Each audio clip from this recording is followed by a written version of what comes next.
Dear students, आजकल topics आपके छोटे हो गए हैं, एपिसोड आपका छोटा हो गया है। इससे कुछ लोग असाई ऑफ रिलीफ फील कर रहे हैं। उन्हें लग रहा है कि थोड़ी राहत मिल गई है, हमें टाइम मिल जाता है रिवाइज करने को या टॉपिक्स को कंप्लीट करने के लिए। लेकिन काफ़ी सारे लोग थोड़ा चिंतित भी हैं, कंसर्न हैं कि टॉपिक्स बढ़ने चाहिए। तो इन दोनों के बीच का रास्ता आने वाले समय में आपको दिखाई देगा। 5-7 दिनों के अंदर कुछ टॉपिक्स ऐड होंगे, कुछ नए सेगमेंट्स आपको देखने को मिल सकते हैं। और पहले भी हमने कहा कि जिनके पास एसपीटी का जीके जीएस और साइंस नहीं है वो ज़रूर ले लें, क्योंकि वो ऐड होगा अच्छे से। पहले से भी बहुत सारे लोगों के पास है, लेकिन जिनके पास नहीं है, चूँकि ये एक्सटेंसिव फॉर्मेट में चलेगा, चूँकि इसमें बहुत सारे वन लाइनर्स हैं, अच्छे इसमें कंटेंट हैं। आज जो हम लोग 16 नंबर का एपिसोड कर रहे हैं उसमें हिस्ट्री का पहला टॉपिक है। अब हम लोग बड़े बड़े साम्राज्य नहीं देखेंगे। ये जो उत्तरी भारत में या पूरे भारत में शासन का विशाल साम्राज्य आपने देखा हर्षवर्धन के समय तक, अब ये समाप्त हो जाएगा। अब क्षेत्रीय स्तर पर आपको कुछ प्रमुख वंश और कुछ प्रभावशाली राजतंत्र भी आपको दिखाई देंगे।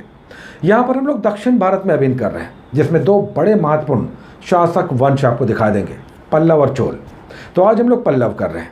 6वीं शताब्दी ईस्वी में 575 ईस्वी के आसपास सिंह विष्णु के द्वारा पल्लव वंश की नींव आपको दिखाई देगी। 3 महत्वपूर्ण शासक नरसिंह वर्मन फर्स्ट, महेंद्र वर्मन और नरसिंह वर्मन सेकंड आपको यहाँ पर दिखाई देंगे। पल्लव वंश की महत्वपूर्ण विशेषता है शासन के साथ सांस्कृतिक उन्नति। यहाँ पर द्रविड़ स्थापत्य कला बहुत ही उन्नत और समृद्ध रूप में आपको दिखाई देगा।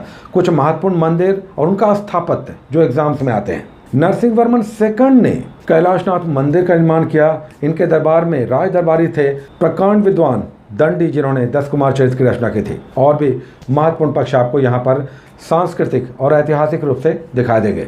उसके बाद हम लोग इंडियन ज्योग्राफी में, भारतीय भूगोल में भारत के प्रमुख उद्योग कर रहे थे। 2 सेगमेंट हम लोगों ने किया था, आयरन एंड स्टील और एल्यूमिनियम। इसमें 4 और कर लें, कम से कम है तो कई और 4 आप कर लें, एडिशनल हो जाएगा। जिसमें सूती यानी कॉटन, जूट है, सीमेंट है और उर्वरक यानी फर्टिलाइज़र है। सबसे पहला सीमेंट का कारखाना कहाँ खुला? दक्षिण भारत में। उसके बाद पहला सूती मिल कहाँ खुला? क्या बॉम्बे में 1854 में? लेकिन उससे पहले 1818 में फोर्ट ग्लोस्टर में, कलकत्ता में यह स्थापित हुआ। हालांकि यह बाद में बंद हो गया। कच्चा माल कहाँ से आता है और वर्तमान में इनके प्रमुख केंद्र, ये सब आपको उद्योगों में देखना होगा।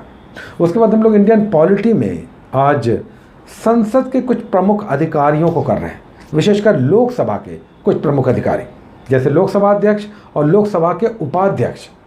इन्हें कौन अपॉइंट करता है, ये किसके समक्ष शपथ लेते हैं और कहाँ त्याग पत्र देते हैं, इन्हें कैसे हटाया जाता है, इनके कार्य और शक्तियाँ। तो लोकसभा अध्यक्ष और लोकसभा के उपाध्यक्ष यानी स्पीकर और डिप्टी स्पीकर आप इंडियन पॉलिटी में करेंगे।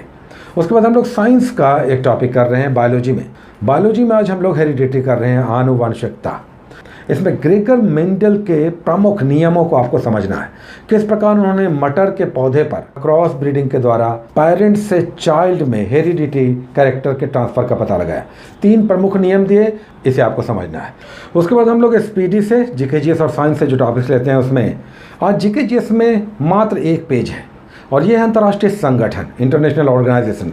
तो यहाँ पर एक ही पेज में कुछ प्रमुख ऑर्गेनाइजेशन, G8 हो गया, सार्क हो गया, यूनाइटेड नेशंस हो गया, इनके डिटेल्स आप लेंगे मात्र 1 पेज में, आगे हमने नहीं लिया है।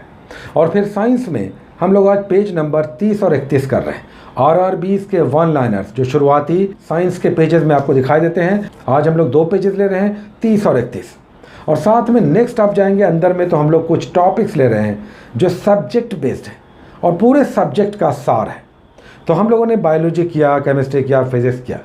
आज बॉटनी है, वनस्पति विज्ञान। तो बॉटनी की डिटेल्स हैं मात्र 1 पेज में, एक ही पेज है, इसमें बॉटनी के कुछ महत्वपूर्ण वन लाइनर्स हैं। तो इसे आप कर लेंगे साइंस वाले सेगमेंट में। तो ये था आज का छोटा सा एपिसोड, जो आने वाले समय में थोड़ा बड़ा होगा, तो उसके लिए आप तैयार रहें। Take care.